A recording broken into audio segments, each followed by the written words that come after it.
Welcome to Larkin-Gowan Insights, accountancy and business advice for all, a series that gives you bite-sized tips and guidance on tax, funding, legislation, reforms and much more. With case studies, business advisory and sector specials and even interviews, our team of experts are committed to helping you navigate the world of accounting and finance with a variety of presenters from across our specialisms. So, let's get on with today's show. Welcome to this special mini-series, Beyond the Barn, the Business of Farming. I'm your host, Laura Clayton, an assistant manager in the Farms and Rural Business team. In each episode, I invite a different guest to share their expertise on an array of different business topics that affect the farming and rural community. We cover tax, obviously, legal matters, succession, inheritance, and much more. We go behind the scenes of how we support our clients and hopefully give you some tips along the way. On today's episode, we are talking about planning reforms, and I'm joined by Stephen Rudd from Larkin-Gowan and Emma Griffiths from Brown&Co. Thank you both for joining. Please, would you mind introducing yourselves to our listeners? Thanks, Laura. So I'm Stephen Rudd from Larkin-Gowan. So I'm a partner in our Farms and Rural Business team. I've been Larkin-Gowan 30 odd years, sort of dealing with clients in this sector and this industry. So lots of practical experience, hopefully, to share with you on this podcast. And I'm Emma Griffiths. I'm a chartered planner working at Brown&Co. Given the wider rural nature of our business, we do a lot of kind of rural diversification and development projects. So lots of experience here. Should be a lot to talk about then. Yeah. So Emma, could you please give us a bit of an update or an overview of the changes that have happened to the planning law reforms? Yeah, so there's been a lot happen recently, and there's still lots to come. So I think, without talking about everything, last year we had some fairly big changes to permitted development rights, particularly in rural locations, especially in terms of the floor area for new agricultural buildings and the areas for changes of use of existing agricultural buildings to commercial premises or residential dwellings. And so they came into force last year, and any transitional arrangements have now ended. So they're the go-to for any new PD changes of use now. We also had some fairly big changes to the National Planning Policy Framework towards the end of last year, which have changed a lot of the council's requirements for the delivery of housing, mainly increasing numbers. Some areas it's resulted in a decrease, but predominantly those numbers have gone up, and that's had kind of short-term impacts for housing land supply and short-term opportunities for development, and then it'll have some longer-term impacts for new local plans moving forward. The government have been working over the last year or so on the land use framework, so that's a really kind of detailed and accurate recording of land use across the country, and that will be used moving forward to help inform the planning process. It has said that it won't dictate where development can and can't go, but I think it's definitely going to be used, especially where we're talking about protecting the most valuable agricultural land. Is really giving a guide on the areas that councils want to see protected against new development and loss of those areas. There's going to be a publication of that later this year, so watch this space on that. Then also later this year there should be a consultation on the National Development Management Policies. So that's going to be a series of policies that will have primacy over the local plan on those areas which kind of all councils grapple with. So it's going to especially be on areas like contamination, etc., to make sure that there's a uniform policy approach to those areas. So I don't think that will have a massive impact, but there will be some changes there with those shifting to a national level. And then we've also got the Planning and Infrastructure Bill, which has now gone to the House of Lords for them to do their first reading. And that's looking at some fairly significant changes to the planning system with the aim of speeding up and simplifying the process. And there's a lot of changes in there around the way that planning committees work and training for members of planning committees, some widening of CPO powers and the removal of hope value, where parish councils and town councils are looking at doing affordable housing development, and introduced fairly late on the creation of a national ecology restoration fund, which seeks to simplify the process around specialist technical surveys, things like great crested newts and bats, in a similar way that the GRAMS fund works, where everyone pays into a central pot and then Natural England deliver some kind of wider restoration schemes, opposed to everything being on a project by project basis. So lots of change and still lots more to come. So there's definitely plenty going on. Yeah. And simplifying things can only be a good thing for our clients. Certainly, Laura. Yeah, welcome change if it actually comes to fruition. I think like a lot of these projects, they take an awful lot of time and therefore money and cost. So again, anything that simplifies the process, I'm sure will be welcome by clients. Have any of your clients, Steve, mentioned about the changes impacting them, or if they're looking at doing things now that processes should be made simpler? Like most of our clients, Laura, I think it's a very entrepreneurial sector really, and certainly where sort of the main farming returns have been over the last few years, lots of clients are having to look at diversification and different projects. It's always on the agenda, certainly at client meetings. I think it's really important, if we can get to this point where this process is simplified, then I think it's just going to help clients enormously in terms of being able to think through some of these projects that they've got on the go and actually get signed, sealed and delivered. Be really great. The less red tape, the better. Perfect. Yeah. And Emma, in terms of residential and commercial, are there any sort of differences? Is one easier than the other? Yeah, so I think in terms of whether one is easier than the other, it really depends on a whole heap of things. What the actual circumstances, where it's located, what you're trying to achieve, whether you're looking at new builds or conversions, whether you're looking at utilising permitted development rights or planning policies. I think in a really broad, don't hold me to this, typically commercial tends to be slightly easier, mainly where we're talking about the utilisation of existing buildings. The councils tend to have planning policies which are supportive of that over residential development. Where they've got support for residential development, it's usually caveated on the basis that you've first shown that commercial development wouldn't work.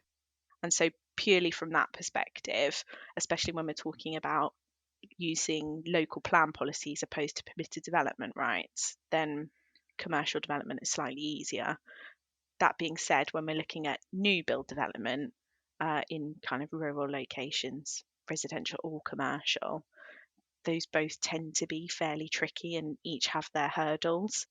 Commercial does tend to be new build commercial does tend to be slightly easier, especially where we're talking about diversification or the expansion of existing businesses in those areas. There tends to be more support for that than just straight new build commercial. So you've seen a whole range go on then. A whole range, and yeah, it's very circumstance and location dependent, and again council as well as the actual location, and some are slightly more supportive than others. I mean, I'm sure you both have watched Clarkson's Farm, but obviously that was a big case there with the council as well. Yeah, and I think that's a particularly extreme example, but it's also, I think, an example that if you ask any planner who's done a rural application kind of similar to that, they've got at least one project that has gone like that, and it doesn't really appear to matter all of the benefits that you might bring. Once the council decides that they don't want to support it, they're not going to support it. And I don't know, Steve, if you've had clients that have come to you and discussed sort of change of use, for example, storage containers and how that's impacted their business, because it's not just a case of changing the purpose. There's obviously other implications that follow too.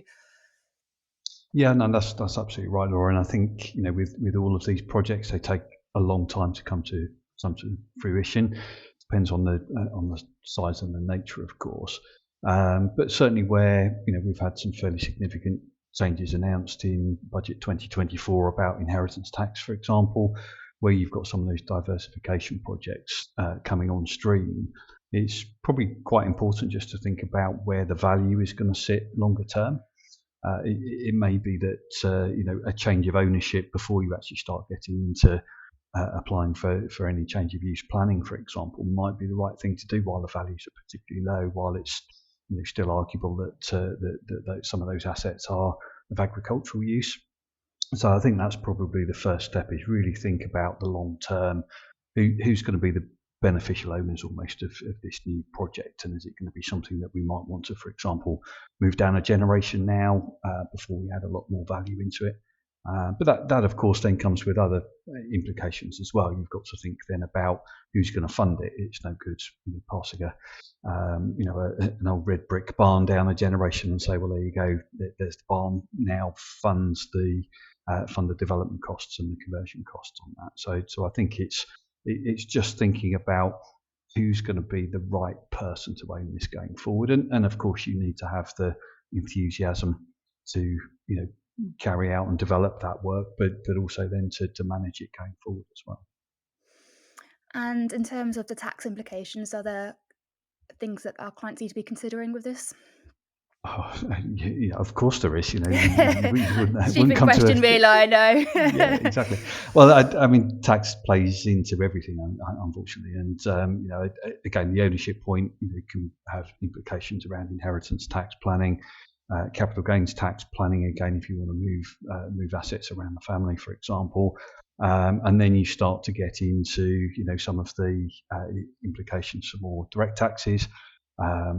Income tax, who's going to pay the tax on the profits that hopefully these projects generate?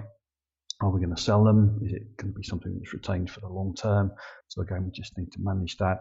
And of course, our favourite VAT is always at play here, in terms of probably one of the questions that clients always ask is, can I get the VAT back? Mm-hmm. And again, it's then just a case of looking at the particular project there.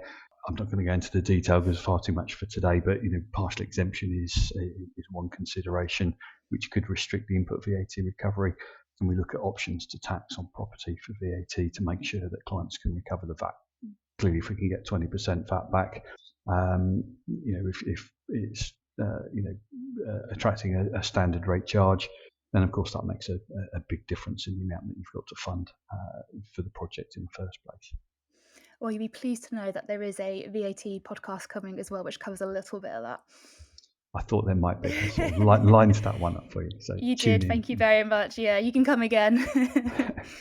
And day-to-day expense, there's business rates. It's not just the tax, there's other costs associated with these matters too. And I think that sometimes does get a little bit forgotten about in the background. I think with any project, isn't it, you've got to do a full, if it's a sizable project, you need a sort of full sort of assessment, really, isn't it? Maybe a business plan might be too much. Maybe depending on the size of the development, you might have to be thinking about a business plan, and that will cover, as I say, all these things about ownership, how you're going to fund it, and make sure you've got the right structure in place for the long term as well. And having good advisors on your side is also very important. Absolutely, yeah, and I think that's absolutely right, Laura. I mean, it's surprising how long. I think Emma touched on this as well. It can take quite a long time to go through these processes in terms of putting together a proper project plan, applying for the right permissions, thinking about the ownership structure.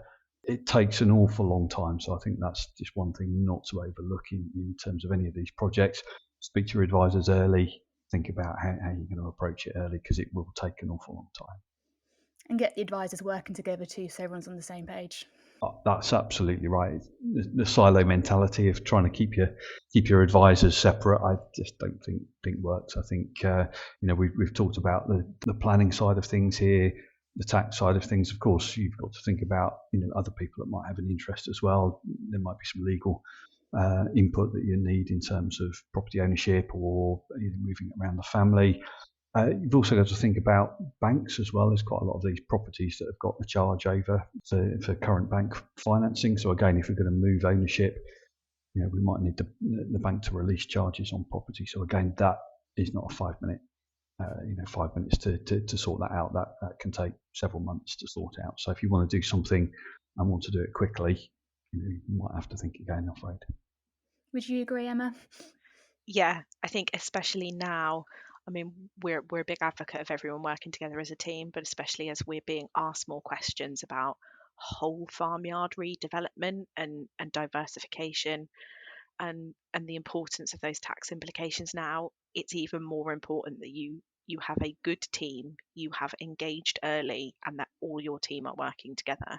Because it's all very well us advising what might be possible from a planning and architecture perspective, but without input from your accountant, they might say, well, actually, have you thought about this? And we'll go, oh, actually, we could do that if that would help you and that's more beneficial. It's important for the framing so that you're all working from the same page and you're on the right footing from the start, because there's very little point in pursuing a costly and time intensive planning application if you get to the end of it and the rest of your wider team say, what have you done that for? And then that's just a waste of time and money for everyone involved when we could have saved that from the start. Exactly. And I think that's a fair point, or isn't it? You working together might sound costly when you've got all the professionals sitting around the table. When you look at the hourly rate, but I think longer term it can save. Where you've got that collaboration, working together between the various professionals. I think it's worthwhile doing. I think I'm seeing it a lot more in my day-to-day job than I would have done a few years ago, and I think clients are now starting to understand the benefit, efficiencies, cost, time, like we said, compared to the daunting idea of having everyone in one room. And I think you're obviously going to do another podcast on VAT, but that's one area particularly where we often see horror stories where clients have done certain things and we only find out about it when we're doing the sort of year-end accounts because they haven't kept us in the loop. And we are then scrapping around trying to put a case together to mean that they can recover the VAT.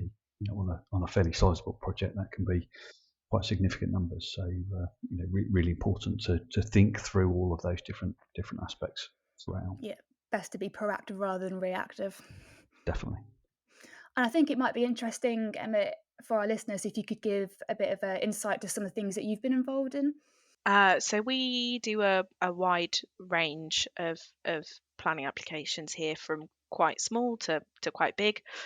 We do a lot of just your simple agricultural buildings. We have a big agricultural business consultancy team, and so we have a lot of that applications to support grant funding, etc. Increasingly, especially over the last 12 months, we're seeing much more interest around whole farmyard redevelopment. So either to cover historic debts or to assist with a kind of reorganization or a kind of separation of a business or a complete exit, so that there is a plan there. And so that's kind of thinking about what might be possible under full planning or permitted development and how we might stage applications so that we can get a better long-term value out of the site. So we're doing several of those projects at the moment. Also, a lot of wider farmyard redevelopment in terms of the repurposing of traditionally constructed buildings. So most farms have got a traditional constructed building or two, and they're just no longer fit for purpose. It's important that those buildings are maintained and retained, because once lost, they lose all of their value. They're of no good to you. If you've just got some foundations or one or two walls left, we can't really utilise that from a planning perspective, but obviously they're costly to maintain if they're not generating an income. And so we're seeing, especially as people are looking to diversify revenue streams, many more people taking note of those buildings and seeking to put them into kind of a more purposeful use, particularly commercial development, so that they can be retained and generate income moving forwards. We're looking again at a lot of that. And then we've got, the ad hoc Class Q developments, whether that's one building or several buildings, especially under the new permitted development rights, where we could be getting permission for up to 10 dwellings. We've recently done one. We've got permission for up to 7 across 2 buildings to facilitate a retirement and overall exit from farming and we're now putting it out to the market for developers with the aim probably of seeking a fallback permission. So going back in with another application to seek the demolition of the modern buildings and the erection of new dwellings in their place, on the basis that we're going to be securing an enhancement in terms of amenity, design, landscape, heritage, etc. And we do a lot of those projects, the Class Q, with a look to then doing a fallback application. And we work with a couple of developers who've essentially made it their entire business now, pretty much, is taking on those sites with the Class Q, doing the fallback application and delivering 4 or 5 really nice houses in places otherwise you just wouldn't get planning permission for them.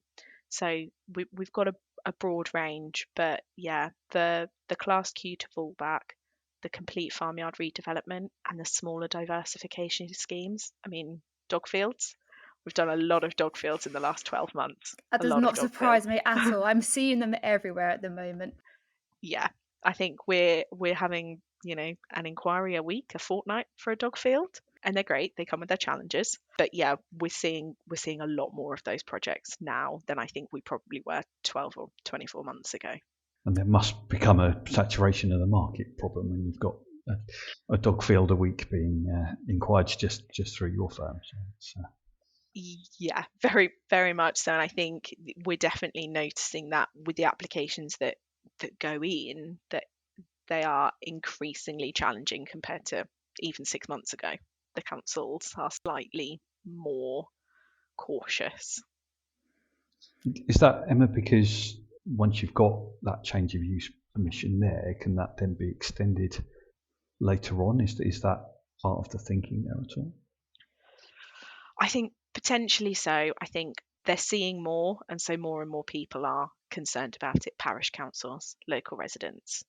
I think more so we're seeing them slightly more separated from settlements as well, and the Highways Authority are taking slightly more concern over the traffic impact associated with those.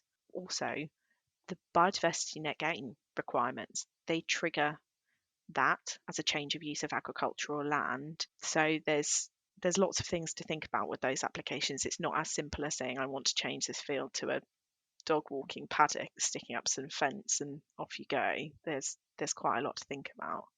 I've seen that as well with wedding venues, or our clients that have diversified into weddings, and they've had a lot of concern with residents, and that's played a big part in how well their application has gone.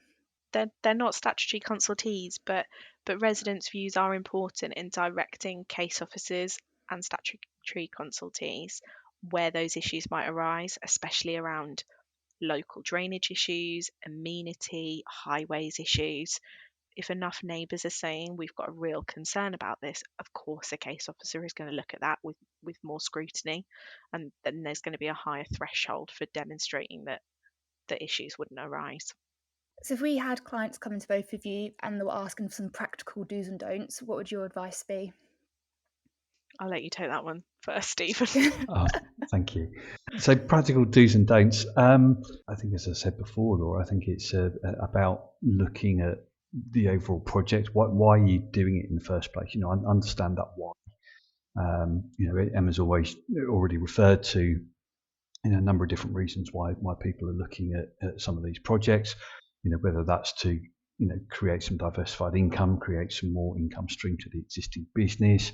Is it looking at setting up perhaps another family member in a different line of the business than perhaps the core farming? So again, it may be that you're starting to carve out a commercial property letting business that maybe goes one way down the family, and maybe there's an obvious son or daughter that might be wanting to do the farming side of things. So again, that's a way of looking at it, and it's about just understanding that why you're doing that project in the first place. Is it an exit from the business that you're trying to set up, so that actually there's some more capital growth there and value added into the mix. So I think you've really got to understand why you want to do it. Some of these diversified projects take an awful lot of time. They're very, very different than perhaps the traditional farming business. you're suddenly starting to operate businesses where you're managing people, that's very different. Managing the sort of retail customers or sort of managing the public entering onto your land, again, you really think about it and be happy that that's something that you want to do going forward before you start to think about a change of use or a different type of project. So yeah, just think it through very carefully before you dive in. I think from my perspective, those are really important, thinking about why you're doing it and what you're trying to achieve at the end of the day. That's really important from our perspective as well. Very much don't expect it to be a simple and quick process. Inevitably there will be complications along the way beyond those that we've even anticipated, and these things take time and they are complicated, but it is important that we try and work those through prior to the submission of a planning application, because it's easier to deal with a lot of those before we get to that stage. Do engage with specialist team early on. Get some advice as soon as you can, once you think you've got an idea there, and get their views and help flesh that out, because the chances are if you come with what you think is a fully fledged scheme, someone is going to pop your balloon, unfortunately, and it might not be as rosy as you think, and so it's important to engage with appropriate specialists to kind of talk that through and make sure you get something that works. And a big one for me, like I mentioned, if you've got existing buildings, do look after them as much as you can without breaking the bank, because in 5 years, when you come to think about doing it and you've got just 3 walls left instead of a roof and 4 walls, that's a very different proposition from a planning perspective. So kind of looking after the assets you've got within reason is a really big one, because once they're gone, there's not a lot we can do with that, I'm afraid. So being prepared, having your advisors, and being very patient is key. Yeah. Emma, you mentioned B&G earlier. Clearly, environmental impact is a very big concern at the moment. Could you expand a bit more on that for us? Yeah, of course. So B&G, or biodiversity net gain, became a mandatory requirement for many planning applications early part of last year. So in really simple terms, any development that triggers the requirement for B&G, you need to have a baseline survey of your site undertaken, which tells you which habitats that you've got on site. So that's kind of main habitats, hedges and trees, and then watercourse. It takes a baseline value. You plug in what development you're doing, and then it tells you how much habitat value you've lost across your site as a result of that. And then you have to show that you can get back to your original baseline value and then up 10% as a result of the development. And that's across habitats, the hedgerows, and the watercourse units where applicable. And so most occasions that B&G assessment needs to be undertaken by a fully qualified ecologist, and they need to complete the metric for you. And where you're doing a smaller site, then that just needs to be undertaken by someone who's capable of identifying the habitats on site. So in our instance, that's a number of our environmental team here have the capability to do that and fill in that metric for us. So I think most of us have got our heads around it now, and and the impacts that it's having on development. So I think we're probably finding that it's got a little bit more impact on the smaller sites opposed to the bigger sites, where it's slightly less easy to deliver that uplift on site. And so there is a possibility of purchasing credits and delivering that elsewhere, or delivering it on land within your control, but not within your application site. But there's lots of things to think about there. There's a tie-in for 30 years, at which point, because you've then got to meet biodiversity net gain requirements, it's unlikely you're going to be able to just strip that out and develop it anywhere that you've delivered such uplift. You also have to secure maintenance and monitoring for 30 years, and there's a whole program in place for that. So it's a relatively complicated, elongated, and potentially costly development consideration, particularly for smaller sites.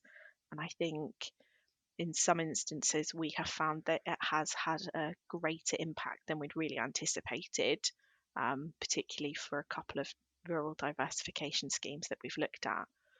It's not triggered by prior notification applications, so your Class Qs, your Class R installation of solar under PD, but it is triggered by any application that you need a full planning permission for, unless you meet one of the exemptions around self-build or you're only affecting a really small area of habitat.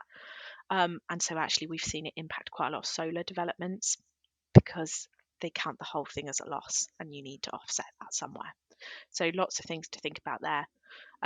We also have considerations around nutrient neutrality. So I know that doesn't impact everywhere, but obviously it does impact quite heavily in East Anglia.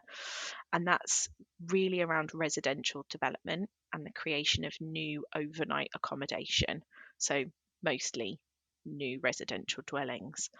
And where you're within that affected area, showing that your development wouldn't result in a net increase in the release of nutrients to protected waterways, so particularly the kind of Broads area, River Wensum, Bure, yeah.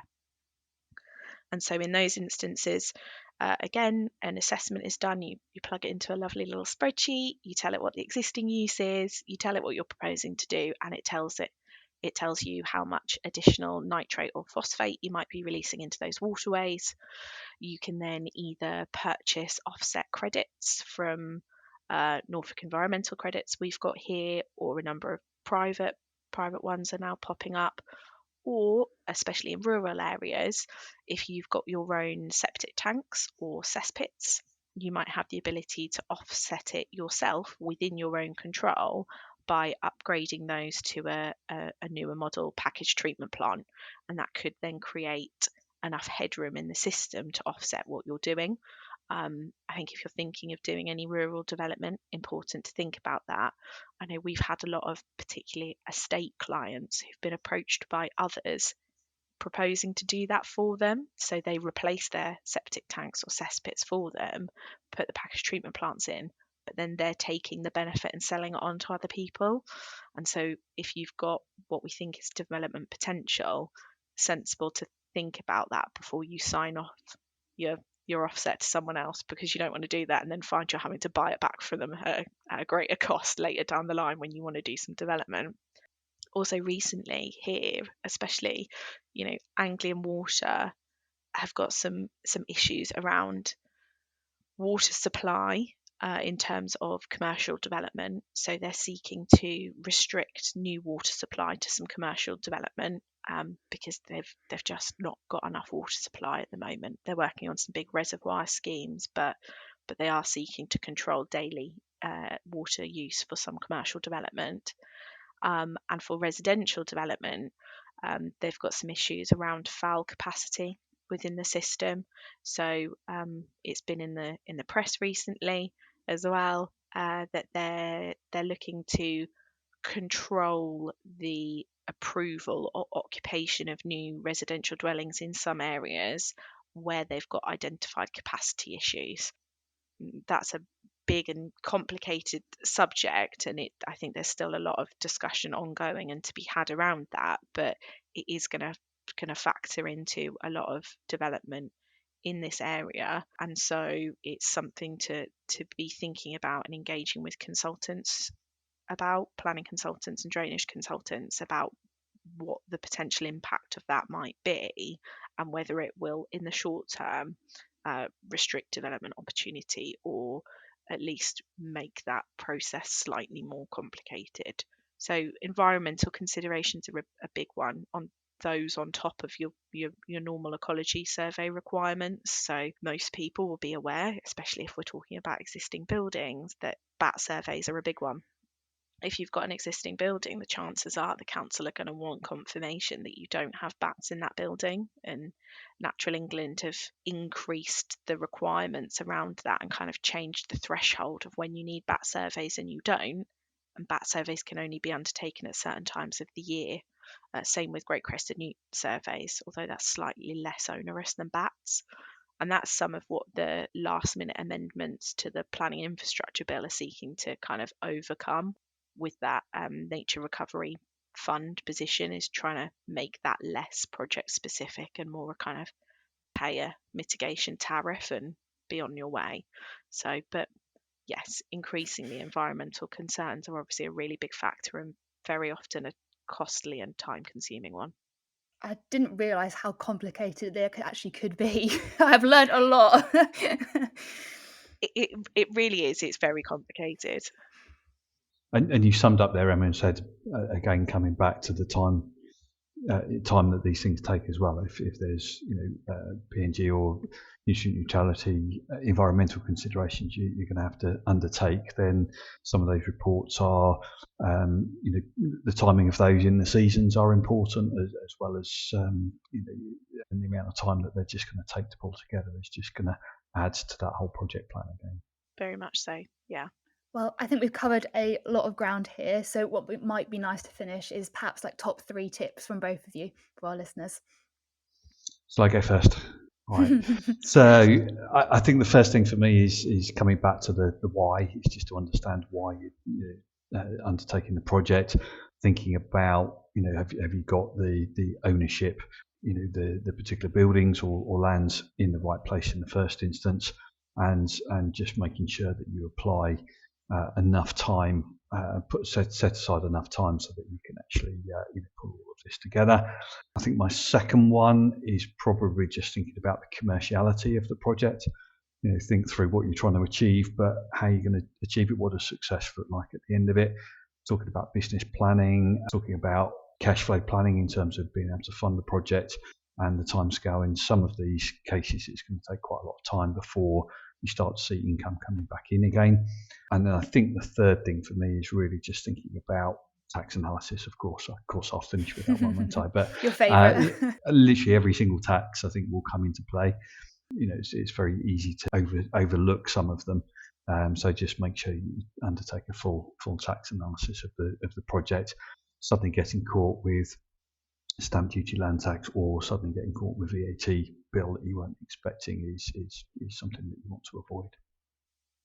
So from my perspective, I think thinking about your aims and aspirations, what you're trying to achieve, whether we're exiting or continuing or diversifying revenue streams, all of those are important.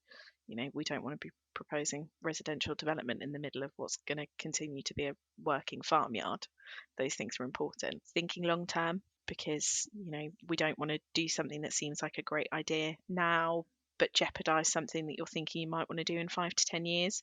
It's really important to kind of think about how all of those things come together, because they do have an impact, and it might change the way that we advise you to do something, or the timing, the way that those go. And engage with experts and engage with them early, planning consultants, architects, wider team.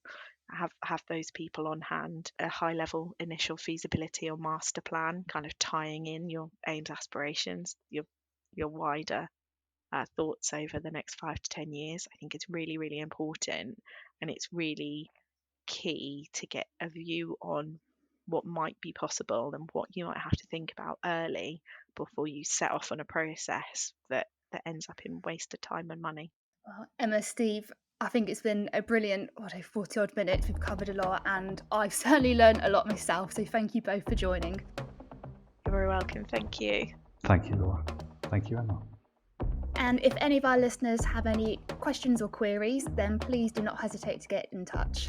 Our contact information will be in the show notes. Thank you for joining us for Larkin-Gowan Insights, Accountancy and Business Advice for All.